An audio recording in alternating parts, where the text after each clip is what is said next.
The term compound interest has been overused, but truly understanding it is rare. Today, I won't discuss formulas, annualized returns, or those boring models that make you want to fall asleep. I only want to talk about something Charlie Munger emphasized repeatedly at the age of 99. The highest wisdom in investing isn't about making the most money. It's about who lasts the longest, because only when you last long enough will compound interest work in your favor. Many people think compound interest is about money, making money, but that's not the full picture. The true essence of compound interest is time.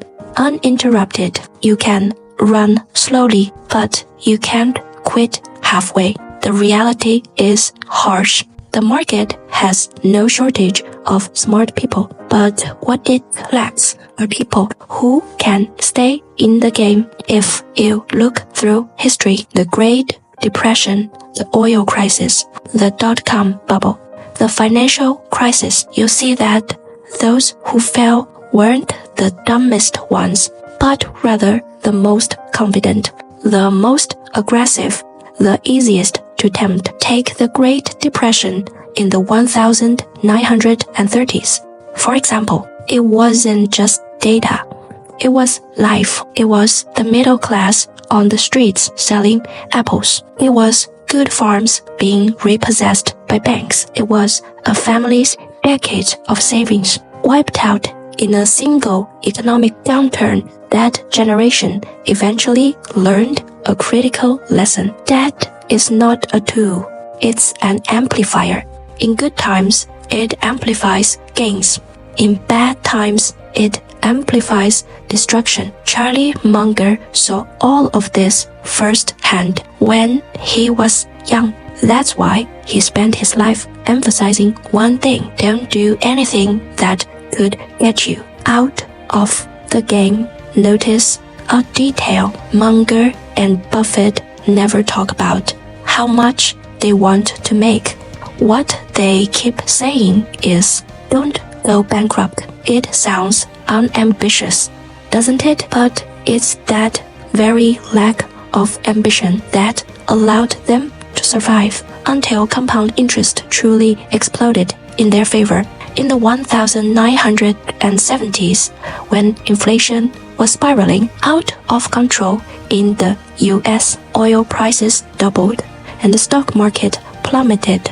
Many people bet on rebounds, on cycles, or on their own intelligence. But Munger didn't. It wasn't that he couldn't judge the direction, but he knew that guessing right once isn't valuable. It's surviving 10 times that matters. He once said something brutal: not losing money is far more important than making money. People don't like hearing that, because humans don't like slow progress. We crave stimulation. Just look at a casino. The lights are always bright, the music always blaring, but the people who actually win are never in the lobby. It's the same in investing. Those who boast about returns talk about doubling their money and grab opportunities in the wind. Those people usually disappear quietly. Munger himself made mistakes when he was younger. He once bought a cigar company thinking it was a bargain, but it was a terrible business. That lesson changed his whole approach. Not every cheap deal is worth taking. Cheap but unsustainable is a trap. Making money isn't about assets, it's about time's trap. Later, he and Buffett shifted to buying good companies at reasonable prices. In 1972, they bought C.S. candies for what seemed like an absurd price. At the time, analysts thought they were crazy, but they weren't looking at the profits for that year. They saw the brand's pricing power and repeat purchases decades later, SEAS became one of Berkshire Hathaway's most stable engines. This is another side of compound interest, not frequent trading, but picking the right thing and doing nothing. But that's much harder than day trading, because the biggest enemy of human nature is not ignorance, it's envy. You've probably seen this. People who are doing well but start to feel unbalanced because someone else is earning faster. In the 1990s, during the tech bubble, countless people made a fortune in a year. Munger and Buffett were mocked as old-fashioned. They didn't do anything. After the bubble burst, those who mocked them were mostly gone from the market. Munger said something sharp. Envy is the only sin that brings no pleasure at all. You're running a decades-long marathon, but you're always looking at others sprinting the 100 meters. That's a fundamental cognitive error. There's also a more subtle trap: overconfidence.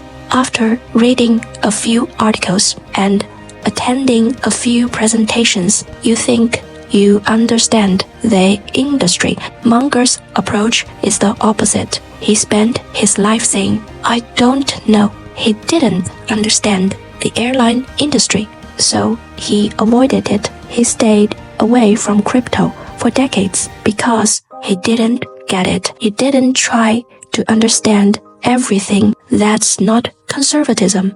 It's clarity. True professionalism isn't about trying everything, but knowing where your boundaries lie.